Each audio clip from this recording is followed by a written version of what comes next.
اشرح لي صدري ويسر لي أمري واحلل عقدة من لساني يفقهوا قولي واجعل لي وزيرا من أهلي. Assalamu alaikum. When mentioning the forbidden animals that we can eat, there are four mentions, and there are several categories. For example, blood, the meat of swine, and so on and so forth. When mentioning the animal upon whom other than Allah's name has been taken during the time of sacrifice, 4 times in the Qur'an it has been mentioned. But you can see here, this is Surah Baqarah chapter number 2 verse 173, this is chapter number 5 verse 3, this is chapter number 6 verse 145, and chapter number 16 verse 115. However, what I want you to focus on the word order that I'll be looking at today in this miracle, linguistic miracle, is are these in blue. You see, uhilla bihi li ghayrillah. You see, even if you cannot read Arabic, just notice the word orders. This word uhilla, then comes bihi, then li ghayrillah. However, in the rest of the 3 verses, you will see uhilla li ghayrillahi. The bihi, which comes here right after uhilla, is coming in the end. Here in the first verse, it's coming right after uhilla, but in the next, all of the verses coming in the end. Uhilla li ghayrillahi bihi, uhilla li ghayrillahi bihi, uhilla li ghayrillahi bihi. Now what it means is, I'll do a rough translation just for your understanding. Uhilla bihi li ghayrillah will mean the animal that is, the animal bihi refers to the animal, okay, the animal that is sacrificed, or that is sacrificed for other than Allah, or that is dedicated to other than Allah. So, in rough translation, very rough translation, I'm not going to give the exact translation, just to make you understand, this means that here the animal is being mentioned first, and then other than Allah is being mentioned, meaning the animal that is sacrificed, or the animal that is dedicated to other than Allah. The rest of the verses say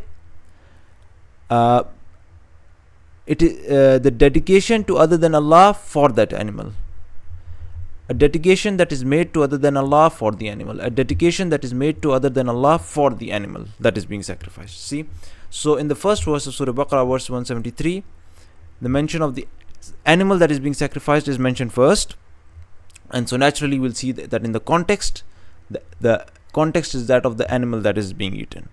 And in the rest of the 3 verses, when the other than Allah is being mentioned first, the context is about Allah subhanahu wa ta'ala being the sole lawmaker, lawgiver, and the sole one who for whom things should be sacrificed, and that is in the context. Now let us see the context. Surah Baqarah chapter number 173, the only verse where the sacrificial animal is being mentioned first, which says the sacrificial animal, the animal that is being sacrificed for other than Allah. Here the animal is being mentioned first. So now let us see the context of these verses. Let's continue these translations. And now this is verse 173. Let's go to the previous verses and see what it's talking about. Is it talking about the animal or the other than Allah? See, it's always talking about the animal.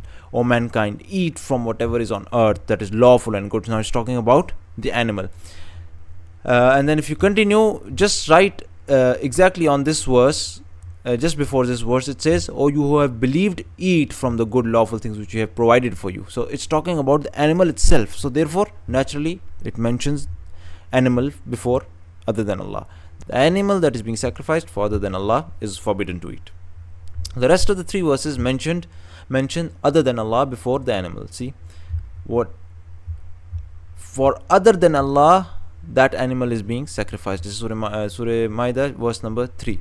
You can see here. So let's see the context of this. Let's just go to the verses before and after and see, does it mention other than Allah, in whose hand is the making of the law. So if you go to the previous verses, you see it always talks about Allah being the focus, other than focusing on Allah. It says Allah ordains what He intends. It is Allah who ordains, not other people. Again it says, in the next verse it says, "O you have believed, do not violate the rights of Allah." And then it says, in the next verse it says, the verse after this says, what has been made lawful for them? Lawful for you are all the good foods on which you train, as Allah has taught you, so eat of what they catch for you, and mention the name of Allah. See, focusing on mentioning the name of Allah subhanahu wa ta'ala. So when it mentions people other than competing with Allah to make law, it mentions other than Allah before the animal. Likewise, the Surah An'am. Surah An'am is filled with people being mentioned other than Allah, because this mentions other than Allah. It mentions taking the name of someone other than Allah on that animal. So the focus of the context should be other than Allah. Let's see the verses before and after. The verses before, if we go to the verse before this, let me go to continue and see the verse before verse 145. So if you see the verses before verse 145, you will see there's the law of ordaining, which says, look at the translation, people trying to make up laws without Allah ordaining them. And of the camels, of the two, they say, is it Allah, is it the two males he has forbidden, or the two females, or that which the wombs of the females contain, or what you witnesses when Allah charged you with this, meaning they're making up their own laws without Allah sending them down. Then who is more unjust than the one who invents a lie about Allah? See, so it's talking about people making up their own laws, right?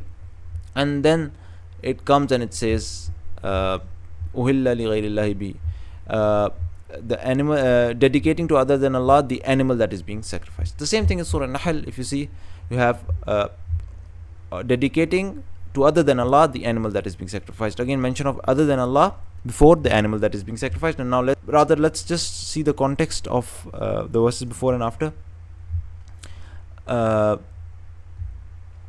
It says where their people rejected, so on and so forth, and then the verse continues. Then it says, do not say about what your tongues assert untruthful, this is lawful and that is unlawful. That means to invent falsehood about Allah subhanahu wa ta'ala. So again, this is talking about someone else other than Allah making up laws. So therefore, naturally, Allah put other than Allah before bihi, to warn people not to dedicate animals to other than Allah. So why am I mentioning all of this? The word order of ghayrillah, bihi, li ghayrillah, I think this was a bit difficult for those people who do not understand the Arabic language, because I tried my best to present this in the English language, but I hope you understood this. Because why am I focusing on all of these linguistic subtleties in the Quran? Because this is what makes the Quran miraculous. It's linguistic perfection every place, and this is what affects the heart. First, the time I connected with the Quran, what did all these things do to me, to my heart?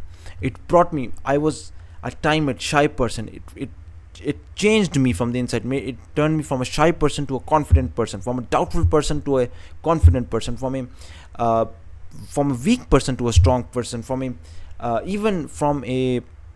all the negative traits to all the positive traits. It turned my weaknesses into my strengths. It turned all of wherever I was lacking behind to progress. It turned all of that into positives, my negatives into positives. So this is what the Quran does. When you simply read the translation, when you simply recite the Quran without understanding, not the translation, imagine the effect that has on your heart versus the effect it has when you read it with the translation, with the understanding of the message. And then imagine what effect it will have when you read it with the depth of the miracles of the Quran and seeing the beauty of the Quran. It's a world of a difference. Just imagine a scenery. If you're just shown a scenery, a beautiful scenery on black and white versus colored, versus when you're actually standing there and watching the scenery, of course it has a different effect on your heart. So that's why I'm showing you all these miracles. So may God give us complete conviction in the Quran as the word of God. Subhanakallahumma wa bihamdik, ashhadu an la ilaha illa anta, astaghfiruka wa atubu ilaik.